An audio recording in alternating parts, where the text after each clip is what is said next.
You guys, check this out. Baked oatmeal with cranberries and a hint of orange. You don't want to miss out how easy this breakfast option comes together. Do you ever have those mornings where you want something hearty and comforting? I know that I do, and this cranberry orange baked oatmeal is perfect for that. And to make this recipe, I've partnered with Quaker Oats. A while back, I got my family hooked on my blueberry baked oatmeal, and it's one recipe in my blog that readers love. But since cranberries are in season, I thought I'd give my classic recipe a go with this version. In this large bowl, I'm going to combine some milk, honey, some liquid stevia to sweeten up this recipe, egg, melted butter, vanilla extract, the zest of 1 orange, and about 2 tablespoons of that orange juice. This smells amazing. Now, this is exactly what you want to eat when you want something nutritious, but it also tastes like a treat. Now, I feel really good about preparing this breakfast because each serving has about half a cup of oats, which provide 2 grams of soluble fiber, and they're a good source of vitamins and minerals.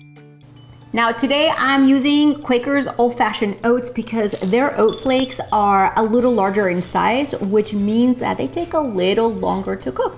So they're perfect for oven baked oatmeal recipes like today's recipe, and of course they taste delicious.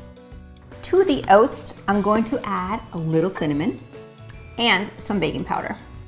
Now that our oats are mixed in with our liquid ingredients, let's fold in the cranberries and then transfer the entire mixture into the baking dish. I'm just going to use my spatula to distribute the cranberries around so no one misses any. In the oven it goes for about 35 minutes until the top is golden and the oat mixture is set.